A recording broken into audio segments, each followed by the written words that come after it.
नमस्कार मित्रांनो, मराठी मीडिया वनमध्ये पुन्हा आपलं स्वागत।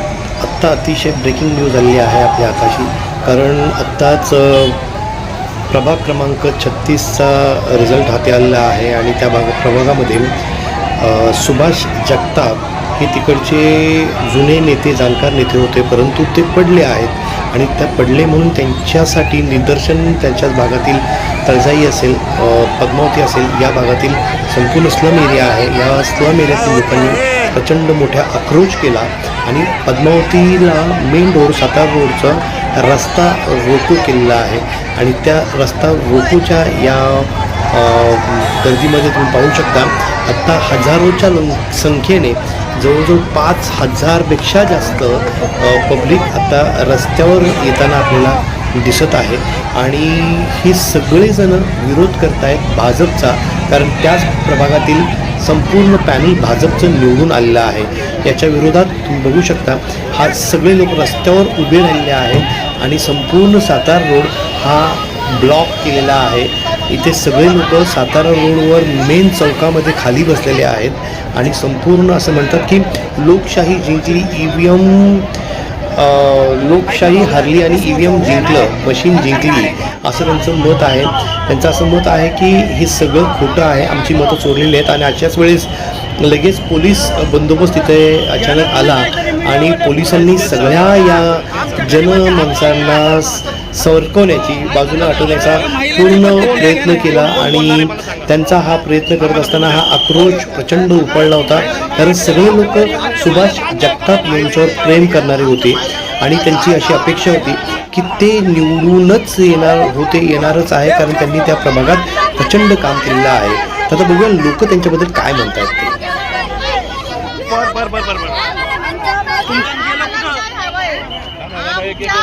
पद्मावतीमध्ये कमळाच्या लोकांनी भरपूर हत्या केले, नाही तसले वागणूक देत आहे। उद्या जर बाहेर घरात काढून गेल्यावर काय करणार आहे? म्हणजे सुभाष जगतापच पाहिजे, आम्हाला काही नको। आता काय बघणार आहे ती?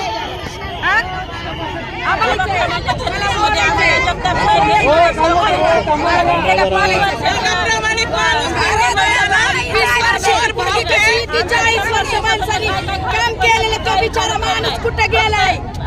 जगताप साहेब काम करू शकतात।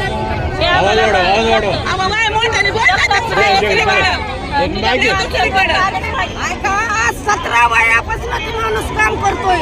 17 वय कशाला म्हणतात त्याला? तवा ही सुद्धा नव्हता परवेशकरच्या गोष्टीत, तरी त्या माणसाने एवढं आमच्या झोपडपट्टीसाठी लय कष्ट घेतलेला आहे आणि आमची एवढी मतं पडली। जवळजवळ सकाळी 12 वाजेपर्यंत आमची 10,000 मतं पडली, मग आमची मतं गेली कुठं? अजून कोण बोलते? बोला बोला आमच्या मताचं बोला बोला बोला बोला बोला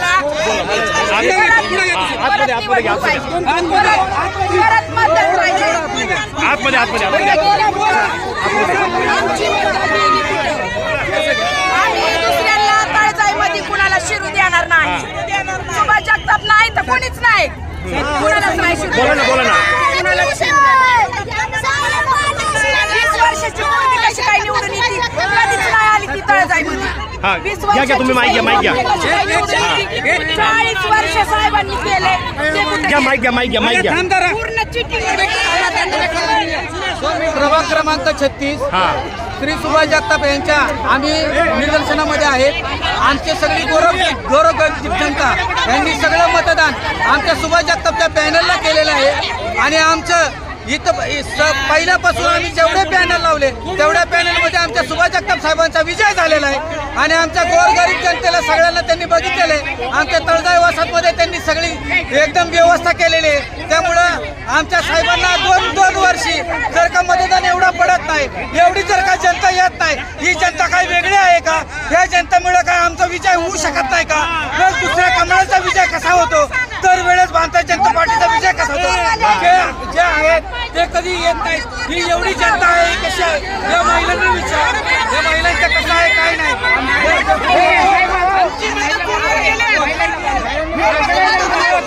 बस बोलायचं, मला बोलता येत नाही, पण तुम्ही मला सांगा 4 पक्षात एकच पक्ष कसं काला बदलत आहे? मागच्या 5 वर्षात पाहिजे आमचा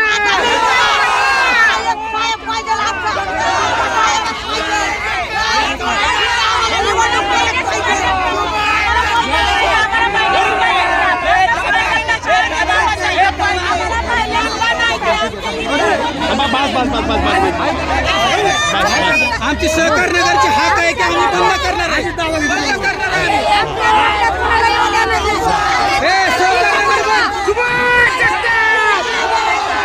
सहकार नगर बंद. 3 दिवस सहकार नगर बंद. एक मिनिट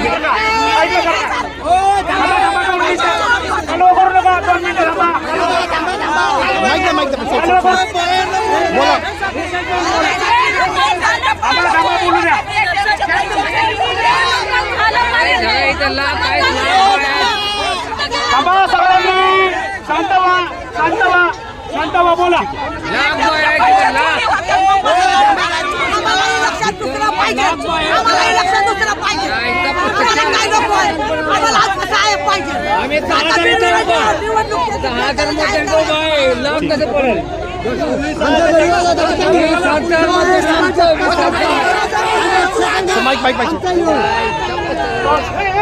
जिल्हा यांनी आमचं वाटवण केलं यांनी आम्हाला राज्य नेत्यात पाहिजे. आमचा समाज जगतापच पाहिजे आम्हाला.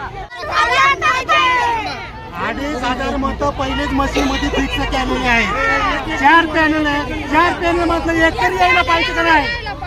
एक तरी यायला पाहिजे. 4 पॅनल पाहिजे.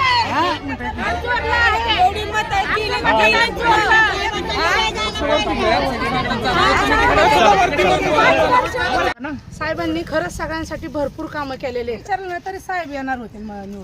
तो मुलगा सुद्धा सांगू शकतो की साहेब निवडून येणार म्हणून. आणि एवढा प्रामाणिक माणूस कसा काय पडू शकतो हा म्हणजे प्रश्न पडलेला आहे की एवढं काम करणारा माणूस कसा काय पडतो. नक्की काय झालं असेल, काय वाटतं तुम्हाला, का पडले साहेब? काय सांगता येत नाही. मशीनचा घोळ असू शकतो, पैसे वाटपाचाही घोळ असू शकतो. जवळजवळ 1 तासानंतर पोलिसांना ती संपूर्ण गर्दी हटवण्यामध्ये यश आलेलं आहे आणि आता रस्ता मोकळा झालेला आहे. पाहू